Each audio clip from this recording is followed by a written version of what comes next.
Um, and she joked, your secret is that you secretly love Taylor Swift. And you're like, I was like, there's no secret. My love for Taylor Swift is not secretive at all, in the least. and then she proceeded to throw some shade at you. Yeah, she was like, really? I can't believe it, blah, blah, blah. You're like, just roll the goddamn burrito. And then I made another reference to Taylor Swift. I was at a movie trading company buying a Saves the Day CD.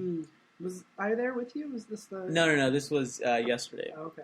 And they were talking, one of the employees like, oh, G.I. Joe Retaliation comes out on DVD next week. I can't wait. That movie was so awesome. And someone was like, I watched the first one. It was pretty good. I didn't watch the second one, though. And she's like, oh, it was great, blah, blah, blah. And then I was like, that's like the worst movie ever. And she's like, really? You thought so? I was like, Channing Tatum he's just the worst. I think he's gotten a lot better. And they're like, oh, have you seen 21 Jump Street? And I said, no. I'm like, well, he's a really good comedic actor. I think that's more his bag. His milieu. Yeah.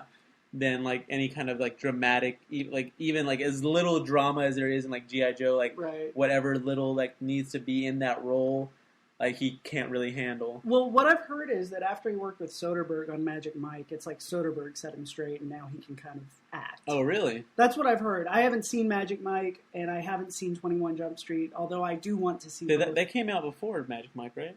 Did it? 21 Jump Street? I thought so. I don't remember the chronology. If you'd asked me 10 years ago, I probably could have told you. You're like, in the summer of 2012, which came first? I used to know that shit inside and out. And so they're talking about, I was like, wasn't he in a movie? Like he was dating some girl and she was like dying of cancer or something. And there's like Dear John. Yes, the Nicholas Sparks picture. And then someone was like, and she was like, oh, he's also in a movie called The Lucky One. And I was like, oh, then that's the name of a very good Taylor Swift song. Which, if I had said this, if I was still hanging around with the same people I hung out with like 10 years ago and said this, I might be like tarred and feathered. But there's a moment in Lucky One. It's very Jenny Lewis. I'll play it for you Jennifer after the Lewis. Show. I'm a fan of that lady. We saw her. Saw her twice. Band. Yeah, we used to Rilo see Kiley. Yeah. Rilo Kiley. Anytime they'd come into town. Well, that was my then girlfriend's like favorite band, so we would go see them. Like, I don't think I've been to a show since last time we went to see Rilo Kiley. Really? Wow. All right. I just got a text from our friend Rhodey. Apparently, Kid Kraddick died. Are you kidding me? According to Rhodey, I don't know. Holy shit! That's fucking crazy. Yeah, Kid Kraddick, for those of you... was he national, or was he just local? He was syndicated. Okay. Yeah, he's we kind of grew up. Wow, that bums me out, like, legitimately. He was like the big DJ on Kiss FM, which if you grew up in DFW, you probably listened to your fair share of. Holy hell, that's crazy. Like, solid dude. Like, he would take family, like, kids with, like, terminal diseases... like illnesses, like would take them and their families to Disney World every year. He and his crew would do. I don't know if they continue to do it, but there were a few years where they put out like a benefit CD, which was like best of bits, and they would come to the store where I worked. I was working at Barnes & Noble, and they would just come in and do signings and stuff. And the store was always really packed, but they always seemed nice. Was Kelly the name of his sidekick? Yeah, she's super tall. Yeah. She's like aneurysms and blood clots. That's fucking crazy, dude. I know. Because you can't know. You can't know. Nope. How do you know? I don't know how you know. You can't, dude. Something would have to happen, and you'd have to get the right tests for them to actually look for it, right? Did you see 6 Feet Under? No. There's a character who's got like the main dude. Yeah, and he's like hamna. That happens towards the end, yeah. But early on in the show, like he has an incident, and they're like, "You've got a few of these in your head, so you could die at any time." That's crazy. You just don't know. Speaking of crazy shit, I went this past week. I went and saw a documentary about the band, The Descendants, which is like Weezer. A lot of the Weezer guys are in that? No. Or the Rentals guys? No. No? Nope. Okay. Who am I thinking of? I don't know. Who's in this band? No one that you would know. No, no one you would know, dude. Yeah. What's that about? Well, I mean, it's like it was like one of the very first like pop punk bands. Like then Daryl was lying to me. He was like, "Oh yeah, so and so from the Rentals was in it." And I was like, "Really?" Maybe he was talking about something else because I was with him the night you saw that movie. Maybe like in the talking in the documentary. Oh, okay. Like maybe as a talking maybe head. That's what he meant. Because like Dave Grohl's in it. Oh, David Grohl. David Nathaniel Grohl. The Descendants and also all the Descendants had a lead singer named Milo who went off to be a biochemist. Like if you're gonna leave your rock band, that's a worthy call. And like the name of the first album was called Milo Goes to College because they're like this. They're going to record, they're going to tour, and then he's going to go off, and that's it. Right. But he would like take breaks, and they would record another album and go on tour. Right after he solved AIDS. Yeah, exactly. Although he did an interview where he's like, I want to solve all the world's illnesses, all the world's problems. That should take about like 20 years, right? But good for him. So was the doc good? Yes, it was put together by acquaintances of mine and Daryl's. The guys from 41 Gorgeous Blocks. Really? Matt Riggle and Daryl LaCour, also known as Deedle.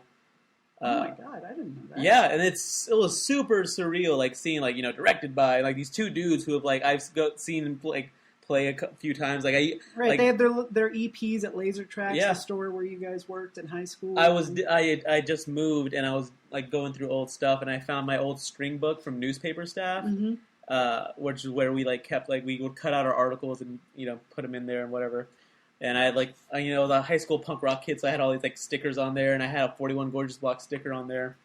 But the I guess like the main dude that is the subject of the documentary, his name is Bill Stevenson. He was a drummer for both bands. Like all was just the band with a new lead singer. Like while Milo was off doing science, they got another singer. Solving the world's ills. Yeah. They found some guy who was like, "Well, I'm just going to be working at like IHOP." Yeah, so I can play with you guys. He's like the Pete Ross. And so at one point he got like really sick and just Milo or the other guy? Bill Stevenson, the drummer. Mm-hmm. He got really sick, gained a ton of weight. And he's already a pretty big guy, right? And just looked like shit. And he finally I guess a neighbor found him passed out, and they took him to the hospital. They said they found a blood clot 1.5 foot long in his lungs. Fuck. And so they're taking care of that, and they're they're treating it, and he should be making progress, but he's not. So they run some more tests. He has a benign tumor the size of a tennis ball in his fucking brain. Jesus Christ. And they're like, we can't operate on him because he's on blood thinners because of his blood clot. And so they're like, we just have to, wait it out as much as we can. And so finally, after 5 months, they're like, all right, we're going to take out the blood thinners. We're going to operate. We have to figure this out. Right. And what's really cool is that the doctor who's going to operate on him, they interview him and he's like, I'm trying to, my bedside manner, I'm like, oh, so what do you do? And he's like, oh, I'm a musician. He's like, oh, cool. Like, what kind of music? And he's like, punk. And then the doctor's like, and then I really get interested. He's like, oh, would you happen to be in any bands I might have heard of? And he's like, oh, I was the drummer for Black Flag for a while and Descendants and all. And he's like, you're shitting me, right? And he looks down, and his name is like Andrew. I forgot what his first real name is, right. William, and he goes by Bill. And he's like, holy shit, you're Bill Stevenson. He's like, yeah.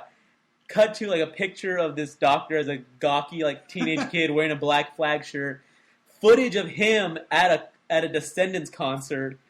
Damn. And so Bill Stevenson says he wakes up and he feels like his old self again, complete they think there's gonna be have to be a huge rehab process, right. But he comes out of it like that. And he's like, I wake up and I feel normal, and a Black Flag fan saved my fucking life. Very good documentary. It's called Filmage. It's good. It hasn't been released yet. They're still working on a lot of the music rights, and a lot of the music rights. Right. And then I have no. I don't think they'll have any problem finding a distributor. That's the big thing holding up Wonder Years too, from ever actually getting on disc. It's on Netflix. It's on Netflix, and this will. I think this will easily get on Netflix for sure. I hear that's where Netflix is moving. Anyway, that's their next big thing. Is they're really gonna focus on funding documentaries and doing stand-up specials, which makes perfect sense because I can't tell you how many times I've woken up in the middle of the night and found back out like watching one of those after another after another. So good for you, Netflix. They're figuring it out, man. Well, I hope they end up on Netflix. I would watch that. But it was really good. It was cool seeing. It was like there are people there I hadn't seen in years. It was like a who's who of like the late '90s, early 2000s DFW punk rock scene. Did you see Paul Culverwell? I didn't, but I did see Maslick. I didn't see Maslick. Nobody listening to this gives a shit. Oh well, but no, but I think Maslick lives in Austin though, doesn't he? No? Dallas? I don't know. He was more you guys. I liked him, but like we were never close. So Loud as a Whisper. It was our first trek. It's about a deaf guy who is like the best negotiator. He's like you got a problem. They call him the solver. Right? Yeah, he's like Kevin Spacey in The Negotiator. Exactly. He's not like Marge Simpson's fantasy of Homer trying to be a hostage negotiator. So there's this planet. They got these two different tribes that have been beefing for years. Yeah. And they agree to a peace treaty, but only if they get this dude Riva, right, who is the one who negotiated the peace between the Klingons and Starfleet. Which is interesting to find out. Yes. And so he rolls up. Which is, let's all right, as somebody who knows Trek a little bit better than us, like, it seemed like that was starting in Star Trek 6. Yeah. So how old is Riva? Like, he's not human, right? Like, he's a humanoid, but he's not actually human. I don't think so. So maybe they can live a lot longer, because that, I would think, you know, if it started in Star Trek 6, which is like 70, 80 years before Next Generation starts, that's a long time. Or maybe they just had a ceasefire at that point, and they actually became an alliance, maybe 20, 30. Exactly. Okay, fair enough. I mean, if you know, let us know. If you David, know. Josh, Rob? Anyone? Oh, please. Rob, we haven't been diligent with mentioning that Rob has been writing to us. Yes, he wrote us about meth mouth last week. Apparently, doing meth also messes up with your gums, within your saliva, like your saliva production. It dries up your mouth or something, right? Which your saliva apparently helps with not keeping your teeth in your mouth. So those of you who have dry mouth, watch out. You might also have meth mouth. Watch out, dude. Watch out. So anyway, Riva shows up all deaf and shit, and he's got a chorus. And and apparently like nobody knew. Yeah, nobody knew that this iconic, world famous, galaxy famous, this guy who negotiated the most famous treaty probably in Federation history was deaf and has three people talking for him, expressing different parts of his personality. Like there's his balls out friend. There's his artistic type, very passionate. There's like the logistical type, and then there's Harmony, which like brings everything together. Right, and Harmony's the lady, right? Yes, of course. And he takes a liking to Troy, like right away. And we should mention about this guy. He looks kind of like he could have played Jesus in a made-for-TV movie. Absolutely, yeah. Like he's got an amazing beard. You think that casting was intentional? Yeah. Well, the actor's actually deaf, right? Yes. So that played a part in it, but I think probably there's some messianic. I mean, they dress him like Jesus too. Like he's like a white, like very like robes, heavenly type of robe. Yeah. That's got to play a part. So so he's he's spitting game at Troy, and she's loving it. Yeah, she's loving it.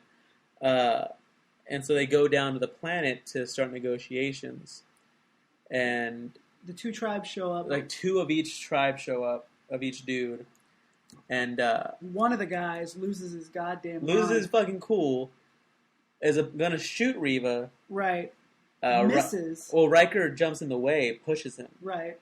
And all three of the chorus members they get Mars attacks. Yeah, apparently all of them. I think it was Josh. Was it Josh or David who said it was Mars attacks? Yeah. What'd you have? I had something that I wrote about this. Apparently a poem about my feelings. Apparently, it's gone forever. Why is it gone? It is a fun effect when they get disintegrated because like they become skeletons. Yeah. Whatever those phasers or whatever. Yeah, whatever those Planet of the Apes dudes are using, it looks. And so it skeletons them, and it's kind of a shocking moment. I was not expecting. No, yeah. Like, what the fuck? And then let's say that's tribe 1, Right. tribe member B shoots goes crazy and tries to shoot Right. Reva.